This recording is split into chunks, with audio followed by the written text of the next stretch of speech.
And here we are back to the episode on Silicon Wafers about the 28 points that form part of the peace plan, what they demand, and why they are absolutely rotten to the core. Before we jump in, thank you to everyone who supports the channel through Patreon and Buy Me a Coffee. That is incredibly helpful as we approach the end of the year and are planning a number of events in support of Ukraine before we get to that point. Well, we don't have the full text of the 28-point plan yet, as it's not been fully shared, and even the Ukrainian side claim that they only know the points from verbal communication and have not seen the draft proposal. What we do have, however, is a mosaic of leaks from Axios, Reuters, the FT, The Guardian, The Times, The Moscow Times, Kiev Post, and many others. Axios included, of course, which broke the story. Bear in mind also that if the leaks were facilitated or encouraged by Moscow, then the version of the plan that we do know about is likely the version that Moscow wants us to know about. Based on that reporting and on earlier Trump-era trial balloons, we can reconstruct the main pillars of what we think these 28 points are going to be.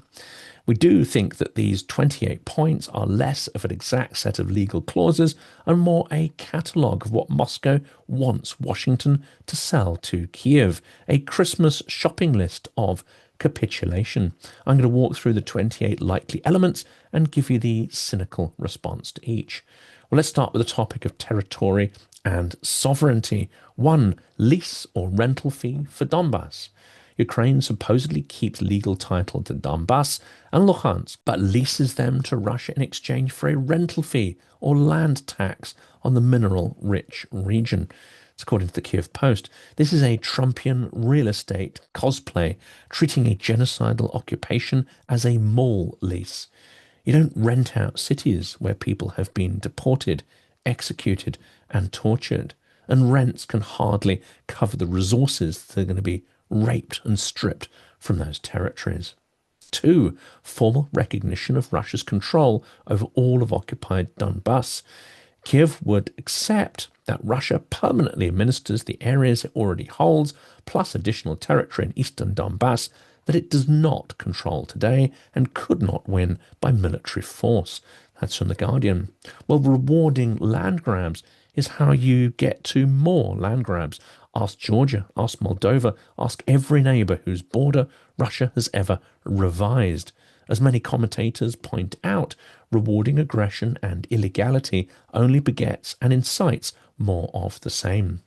Point 3. Demilitarized buffer zone in the rest of Donbass. Ukrainian forces would withdraw from remaining frontline areas, turning them into demilitarized zones patrolled by some form of international mission. That's from the Kiev Post. Demilitarized zones sound fine until the side that keeps violating ceasefires, namely Russia, turns them into staging grounds for the next attack. And this deal implies that Ukraine would give up heavily fortified areas, giving Russia a clear shot at more territory and the city of Dnipro and potentially other areas as well. Point 4. Freeze or de facto recognition of Russia's control of Crimea. While not always spelled out, multiple commentators suggest the plan would leave Crimea under Russian control, with Kiev pledging not to contest it militarily. That's from the Medium. That's the 2014 aggression simply written into stone.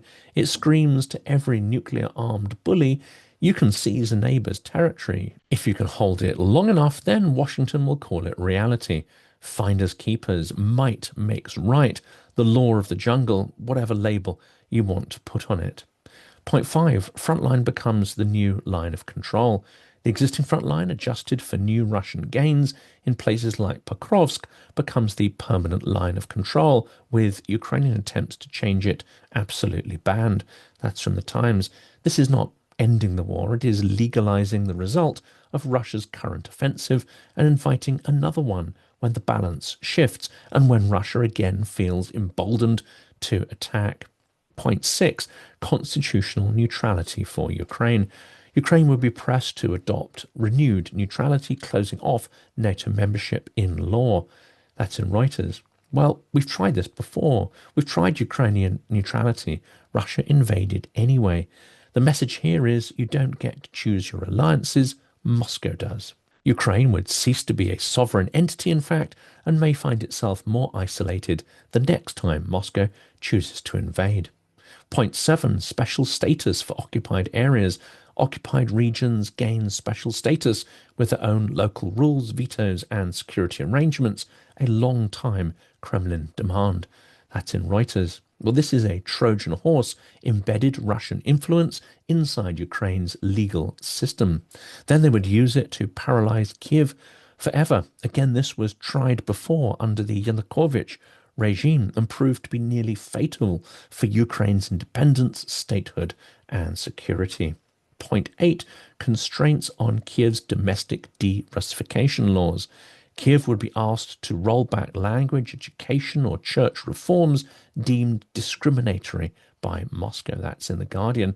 But this isn't about minority rights. It's about giving the aggressor a veto over how Ukrainians talk about their own past and which version of history gets told.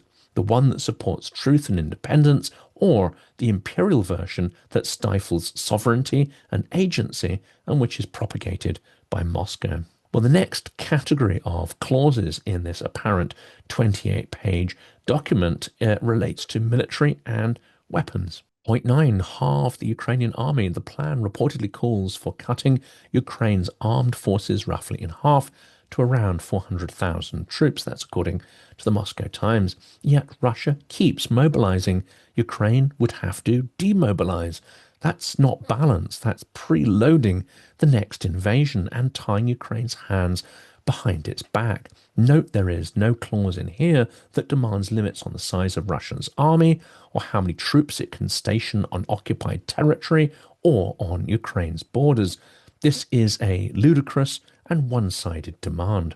10, force structure caps, limits on heavy brigades, artillery, armour and air defence units, justified as confidence building. That's in Reuters.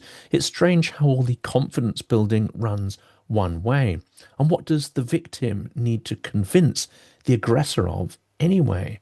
That it's weakened enough to submit to subsequent rounds of aggression, and only one side keeps dropping cruise missiles on civil power plants and apartment blocks? It's Russia. So is it the serial killer that needs protection from their victims, or the other way around? Witkoff does not seem able to tell the victim and the perpetrator apart. Point 11, to eliminate long-range missiles. Ukraine would have to give up long-range strike systems, the very weapons that finally made Russian logistics and oil depots vulnerable. That's in The Guardian. Take away the tools that stopped Russia hitting with impunity, the only thing that represented real deterrent option to Russian aggression, then call it stability. Well, it's stability for the attacker, not the defender. Point 12, ban long-range drones hitting Russia. Similar restrictions on Ukrainian long-range drones striking airfields, oil terminals, and command posts inside Russia. That's from the Kiev Independent. Russia still gets to bomb Ternopil's apartment blocks in western Ukraine, but Ukraine loses the means to hit back at the launch pads of those offensive munitions from Russia. This is, of course, one of the most absurd clauses in the proposed plan.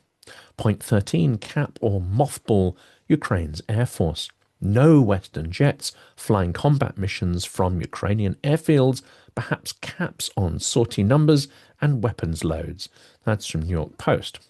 If you wanted to formalize Russian air superiority over occupied Ukrainian territory, this is exactly how you do it. Against this is a laundry list of other Russian demands. Point 14, no Western missile defense infrastructure. Restrictions on things like permanently based Patriot or Aegis-style systems that could intercept Russian missiles. That's from The Guardian. This would involve vague US security guarantees without the hardware to intercept missiles. This is another form of capitulation. It is absurd beyond words.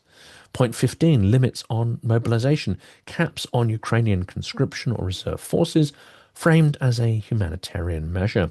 The country fighting for its survival is told that it's not allowed to mobilize too much, but the aggressor faces no equivalent constraint. Again, this is the emasculation of Ukraine's defense. The next category of items in this apparent list is foreign presence and alliances. 16. Ban foreign volunteers and international legion units. No foreign brigades, no volunteers, no foreign trained special units in Ukraine's order of battle. That's from the New York Post. Russia gets to keep Wagner. Its Syrian volunteers, recruits from the global south, North Korean shells and bodies. Ukraine is supposed to reject the people who turned up to help it, some of whom are now Ukrainian citizens. Russia would like to extend this to all NGOs and external government support as well, I'm quite sure. It's the imposition of a new form of Soviet isolation on Ukraine. Point 17, no foreign troops or permanent bases in Ukraine. Even if Ukraine ever were to join NATO or the EU's defense structures, then this agreement would insist that there's no permanent foreign forces on its soil. That's from The Guardian. It's like inviting someone into NATO and then telling them, by the way, you don't get the deterrence part. It's membership, which you have to pay for, but without the benefits and perks. Point 18, no NATO aircraft operating from Ukrainian airspace. Ban on Allied aircraft flying combat missions or patrols from Ukrainian bases. That's New York Post. Again, everything is designed to make Ukraine dependent on promises instead of hard power, hard deterrence, or anything that really ladders up to security. Point 19, vague US European security guarantees. In exchange for all these concessions, the plan reportedly offers some form of US guarantees to Ukraine and Europe against future Russian aggression. The details are, of course, unspecified, as that is from The Guardian. Ukraine has already tried these assurances. It was called the Budapest Memorandum. Russia tore it up. The West shrugged and reneged on any of the implied promises and commitments in that document. Point 20, Russian promises to respect the new status quo. Moscow would sign up to some language about respecting borders. Again, that's from Reuters. Russia has violated every agreement it ever signed with Ukraine. A new signature on a new piece of paper doesn't magically change that, and it is dangerously delusional to believe so. And there is another segment of this that relates to sanctions and economic terms. Point 21, phased sanctions relief for Russia. Once Ukraine implements the concessions, some Western sanctions begin to lift, especially on energy and finance. That's from Reuters. Russia invades, kills tens of thousands, if not hundreds of thousands of people, and the prize for holding stolen land is, well, your economy gets to breathe again, and Putin gets to replenish his war chest and his war machine with no real consequences. Point 22, restrictions on Ukraine's defense industry. Limits will be placed on what kind of weapons Ukraine can domestically produce, especially long-range missiles and drones. That's according to The Guardian. The country that built its own long-range strike capability under fire is told to disarm itself, while the aggressor carries on churning out cruise missiles. Point 23, Black Sea and trade provisions. Some arrangements for grain exports, shipping and maybe transit through Russian-controlled ports. We've seen how this unfolds before. Moscow signs up to grain deals, then weaponizes food the moment it wants leverage. The humiliation of seeing grain stolen from occupied territories and then shipped through Ukrainian ports is also part of the humiliation that Moscow wants to impose. Point 24, investment sweeteners for reconstruction. Talk of Western business opportunities in rebuilding Ukraine once it accepts the map written in Moscow. That's from the Kiev Post. And there are several things wrong here with this demand. Moscow will try to angle investments towards the territories it has stolen and devastated.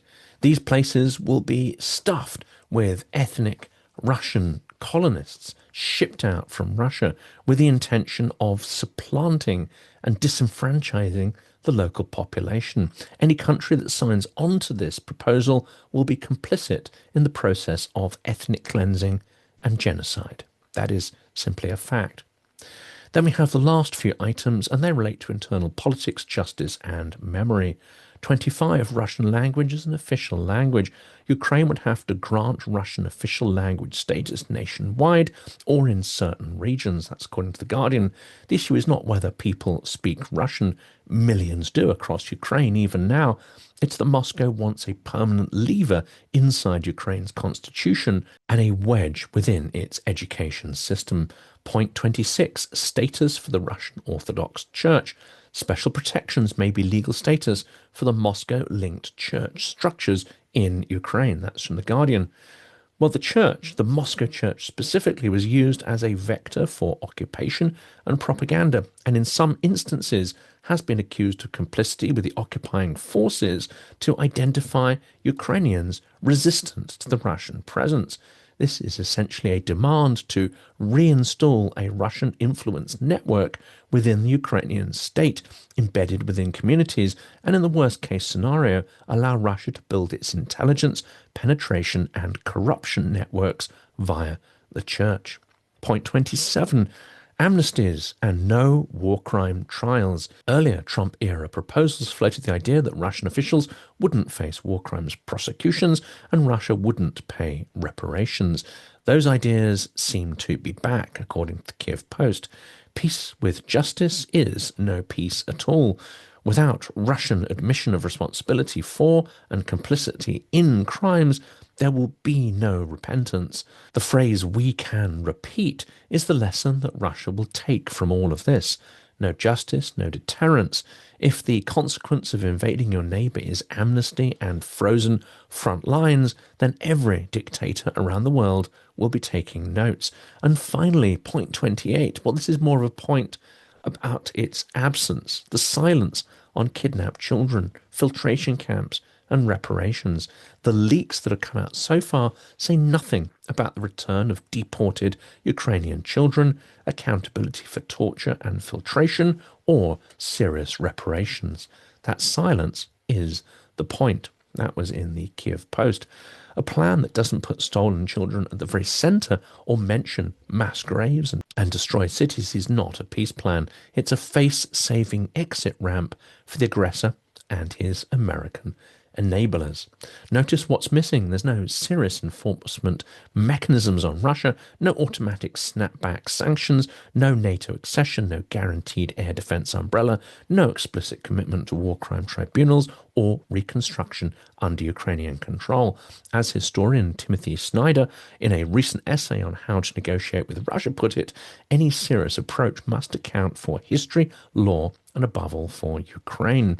This plan, by contrast, appears designed to account above all for Trump's need for a photo op and the unlocking of lucrative business deals and Putin's need to lock in his gains in this war. That's from the Kiev Post. So why land for cash and vague guarantees are a dead end? The idea at the heart of this, land for cash, land for rental fees, land for vague US security promises, it's not new. It's Munich with 21st century spreadsheets. The consolidation of criminality, the validation of war crimes, it assumes three things: that Russia will respect a new status quo that it got by force, that Ukrainians will quietly accept losing chunks of their country in exchange for vague and unsubstantiated promises, that Europe is happy to live next to a radicalized, militarized, undefeated Russia sitting on yet more Ukrainian territory. And all three of these assumptions are wrong. First, Russia. Even now, as the plan is being leaked, Putin's spokesman is insisting that any peace must address the root causes. Yes, we're back to those, meaning NATO enlargement, Ukraine's western turn must be reversed, its government purged, and Russia's imperial grievances met, no matter how absurd they actually sound and are. That's from Reuters. In other words, even if Ukraine signs away Donbass and demilitarizes, Moscow will say that the root causes haven't been solved until Ukraine itself is neutralized, disarmed, and effectively brought back within Russia's sphere of control. Only the full loss of sovereignty will satisfy Putin. That much is clear. Secondly, Ukraine. This is not a war being sustained by one man's ego in Kyiv. It's being fought by a population that has seen Bucha, Mariupol, Izium, Ternopil's apartment block just this week. Snyder warns that Americans who think this is a real estate dispute between two leaders are missing the point. Ukrainians are fighting for their lives and for a sense of what a decent life means. That's in the Kiev Post. You cannot sell them a deal that says your dead remain unavenged, your deported children remain in Russia, your torturers walk free. But hey, congratulations, you get a smaller army and some security guarantees that will likely never be acted upon in any case. Third, there's Europe. Kaja Kallas makes the basic point. This war has one aggressor and one victim. Any settlement that rewards aggression weakens the entire international order and incentivizes copycat aggressors, not just in Moscow, but in Beijing and elsewhere. That's a point made in the Kiev Post. If Ukraine is forced into a bad peace, the lesson for every frontline state from Tallinn to Taipei is simple. Either you get your own nukes or hope your neighbors are kind. Well, let's talk about these security guarantees specifically. The Economist notes in a paywalled piece whose summary is circulating online that the 28-point framework is aimed largely at curbing Ukraine's military power once the shooting stops, if indeed the shooting ever does stop. The guarantees on offer look flimsier than the ones Ukraine got in 1994 when it gave up its nuclear arsenal. Well, that's commentary quoted from the article on Facebook. Rubio, trying to clean up the messaging but not really succeeding, posted that ending the war will require an extensive exchange of serious and realistic ideas. That's in Reuters. Not a cool clear whether he was criticizing Witkoff's 28-point plan or whether he was suggesting that Ukraine has to buckle up and accept these. It wasn't clear. His post was vague to the point of being meaningless. So what do you mean, Marco? Are you willing to stand up for any values at all? But what Ukrainians and many in Congress see right now is something very different, a not serious, not realistic list of unilateral Ukrainian concessions cooked up by Witkoff and Dmitriev in Miami, leaked through Axios, and wrapped up in the language of difficult but necessary compromises by officials who know nothing but their own self-interests and who should know better, and indeed care nothing for Ukraine's interests. That's in the Times. In the US Congress, reactions already show a split. Some Trump-allied figures warn that any deal that looks like surrender is politically toxic.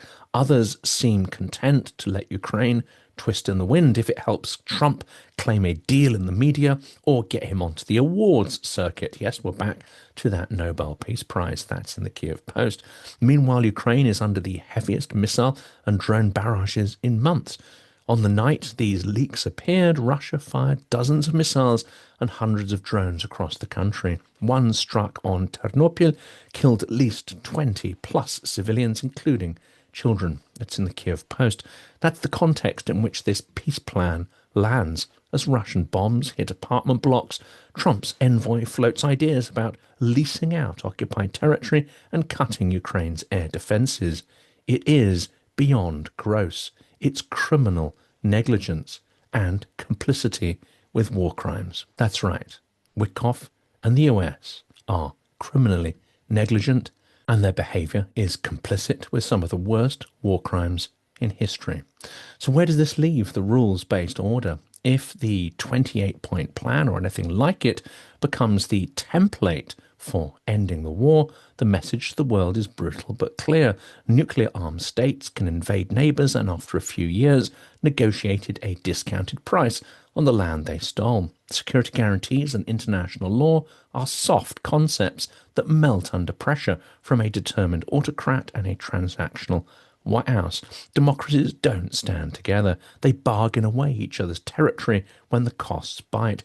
That's why Ukrainians are furious. That's why Baltic and Polish officials are now seriously alarmed. That's why Kaja Kallas says that Europe will not accept a plan that sidelines Kiev, or Brussels for that matter. That's in the Kiev Post. It's why voices like Timothy Schneider insist that any real negotiation must start from a very different place. No concessions in advance on behalf of other countries. Victims of aggression, not just the aggressors, must be at the table. Enforcement mechanisms that bite when Russia cheats and lies and breaks treaties and law. Justice and reconstruction as central pillars of an agreement, not afterthoughts or completely left out, as it seems they are in this 28-point plan. That's in the Kiev Post. The leaked Trump plan fails every single one of those tests.